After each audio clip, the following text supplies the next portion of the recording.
Look up to the right and you'll see the building is chock full of design references to the Great Plains. Between the upper windows, we can see decorative wheat husks, those cut wheat husk emblems, but elsewhere there's a lot of openness to this style. Big empty windows, unadorned lowers. That openness, too, is evocative of the prairie, because the Great Plains are nothing if not open. Sweeping horizons and sprawling grasslands. Openness is core to the identity of the prairie, and it is core to the philosophy behind the prairie-inspired Chicago style. We would describe that element as symbolic minimalism, or austerity with a purpose. And it's this feature more than any other that would really shape the evolution of architecture for the following century. Because modernists, postmodernists, contextualists, they would all look back to buildings like this as their ancestor. This style would spread around the globe because it was closely linked, almost synonymous, with the world's first skyscraper. And those early skyscrapers would carry the style everywhere with them. That was the Home Insurance Building, by the way, 1884, designed by William LeBaron Jenney. Stood 10 stories tall with a steel frame, and it was built here in Chicago. We are the birthplace of the skyscraper. And they've gotten a bit bigger since then. Look up to the right, you'll see an enormous edifice of limestone. This is the Merchandise Mart, completed 1930, designed by Graham Anderson Probst and White. We're actually going to get a much better view of this on the return trip. We'll talk about it stylistically then.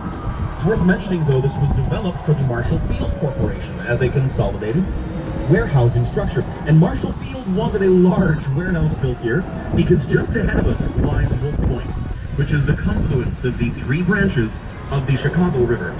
The main branch behind us, where we began our tour, joins together here with the North Branch. To our right, about the pursuit of beauty. In particular, it is about looking into the past for inspiration, looking at the most lovely buildings ever wrought, and then incorporating attributes of them into modern era designs.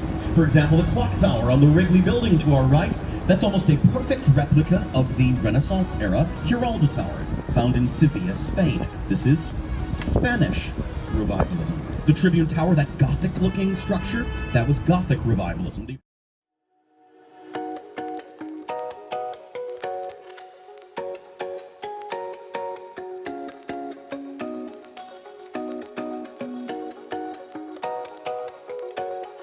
river network in the Gulf of Mexico. Today, Wolf Point is home to some of the most dynamic new construction on our riverfront. You might have noticed rising rapidly to the right, Wolf Point East.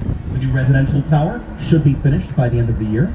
It'll be joined starting early next year in this adjacent lot by Wolf Point South, which will stand about twice as tall, 813 feet tall. They will both combine with this green residential high-rise North Riverside, the blue building with the tapered base, the base that narrows as it goes into the ground.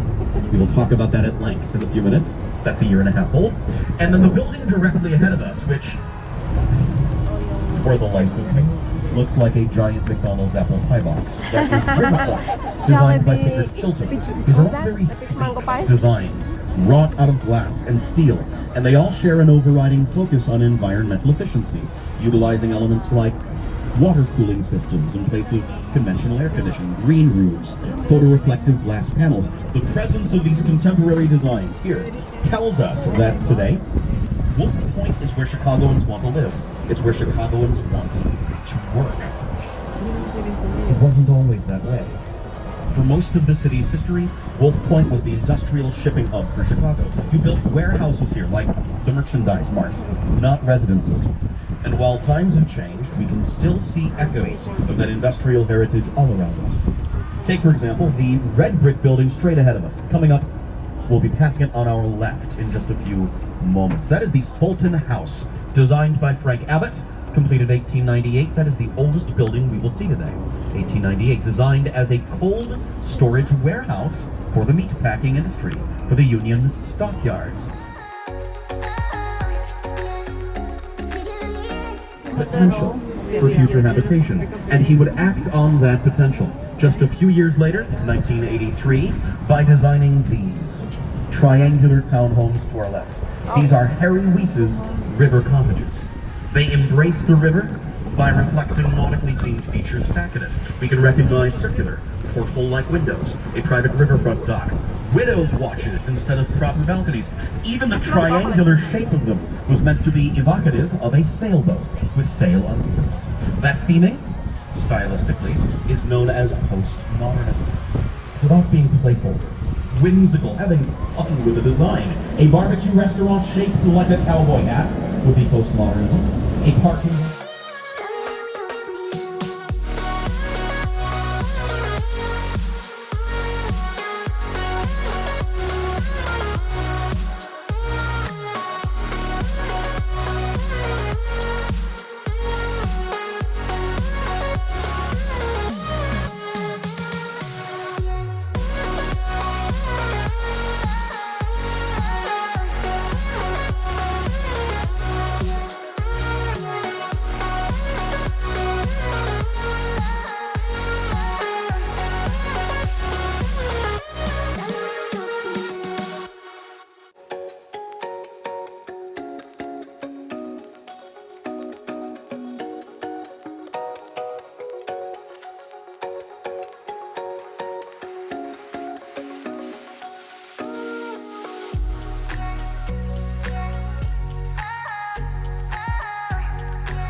we go business before we go business. Whether we are talking about artwork or people building through. Now, I know that Chicago style deep dish has nothing to do with architecture. You know that? But I've been giving this tour for a few years now, and I've picked up a couple of things. Most importantly, I've begun to recognize that whether or not I mention Pizza on the Rhine, people will still bombard me afterwards with questions about where the best can be found. So, if you will indulge me, I'd like to nip that question in the bud and say the following. There is a reason why people from Chicago look like this. And that's because the food is come up. So do yourself a favor, take my advice and visit Heroes, Duane's, Lou Malnati's, Giordano's, Gino's, Pequod, Chicago Pizza Oven Fryer, any one of those. When you do a great slice of pizza, if you were going to twist my arm, I would send you towards Lou Malnati's. It's my favorite, but they're all great. It has nothing to do with architecture. But it might be the perfect way to warm up on a day like this, so don't be shy. When the tour concludes, I would be happy to point you in the right direction. Looking ahead of us, we are approaching one of my absolute favorite structures, and I hope it will become one of yours. A very unusual building. The Union Carbide and Carbon Building. As we pass underneath the bridge, look at the distance, and just slightly over to the right, you'll see a green terracotta clad tower with shimmering gold leaf around the top. Union Carbide and Carbon Building, home of the Hotel St. James. I adore it.